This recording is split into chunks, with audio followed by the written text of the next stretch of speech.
Bonjour à tous, nous sommes le 13 ou le 14 novembre et suite aux nombreuses demandes, je vous fais un petit update du projet. Donc comme vous pouvez le constater face à vous, le projet est désormais clôturé. Non pas qu'il soit terminé, mais plutôt qu'il est délimité.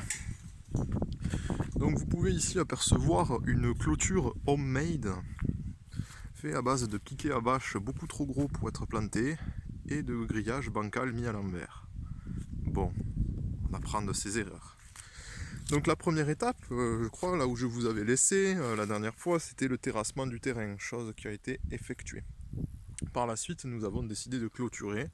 Donc là, les petits problèmes ont commencé à arriver, hein, mais on apprend avec l'expérience. Le premier de ces problèmes a été que les piquets étaient trop gros pour être plantés à la main avec un outil qui s'appelle la cloche.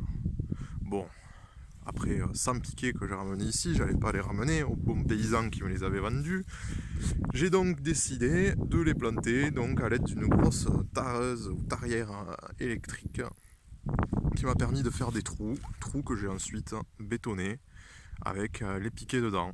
Bon ben voilà, hein, 300 mètres, hein, ben, ça m'a fait les biceps en été. Et ça a été la première étape de ce que nous avons fait. Nous avons aussi placé une petite caravane pour pouvoir passer quelques moments sympathiques l'été. Et on a fait le potager. Donc le potager que j'avais fait sur ce modèle-là, dans des bottes de paille, a plutôt bien marché pour ce qui est des tomates. Hein. On a eu une grosse récolte de tomates, sans trop d'arrosage, hein. Donc comme prévu. Voilà, en venant une fois par semaine l'été, je pense que ça a assez bien marché. Par contre, pour les autres, on a eu le problème des limaces. Hein. Voilà, la permaculture et ses limites. Hein. Tout s'est fait bouffer. Et comme vous pouvez le constater ici à nouveau, j'ai refait un essai de chou, et bien ça s'est fait bouffer aussi. Bon là voilà, quelques petites fèves qui poussent.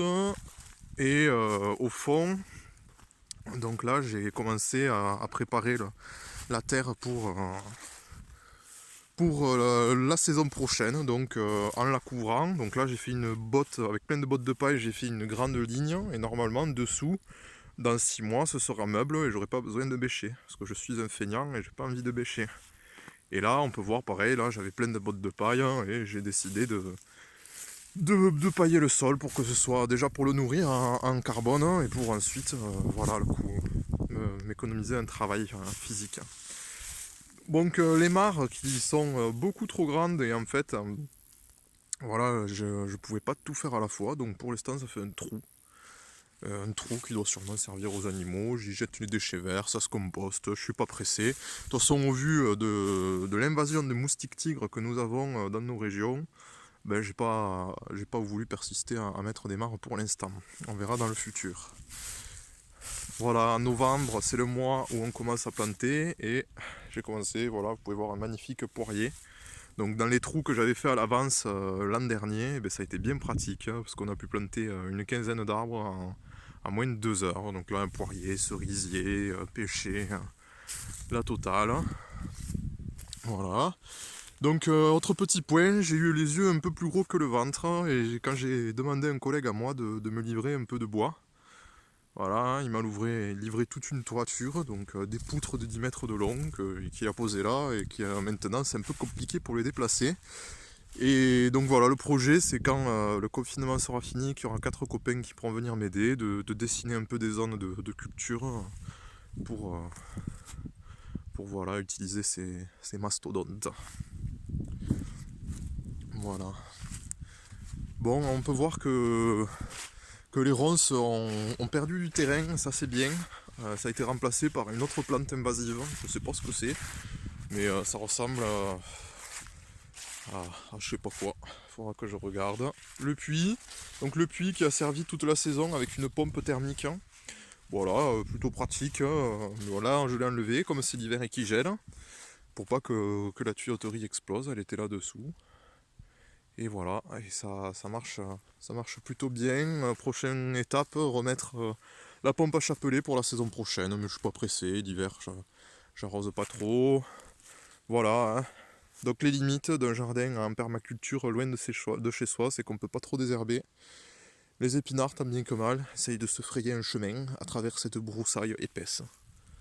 Voilà, un petit bidon avec de l'eau pour pas avoir allumé la pompe tout le temps. Et voilà, la petite caravane avec l'activité principale de cet été, à savoir les barbecues. Été qui a été caniculaire et qui a mis un gros coup de frein à tout potentiel projet. On pouvait pas creuser la terre, elle était trop dure, trop sèche. C'était... Puis même moi j'ai des gènes polonais, je peux pas survivre sous cette chaleur, quoi. C'est assez intense. Voilà, donc tout a été clôturé bien comme il faut.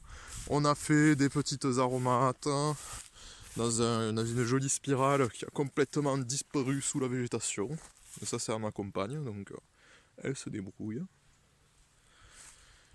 Voilà, d'autres petites anecdotes comme une cuve qui était en fait, qui avait un résidu encore de mazout ou de je sais pas quoi, et qui en fait il sera inutilisable, donc qui est plein d'eau et que je peux pas déverser, sinon ça pollue tout.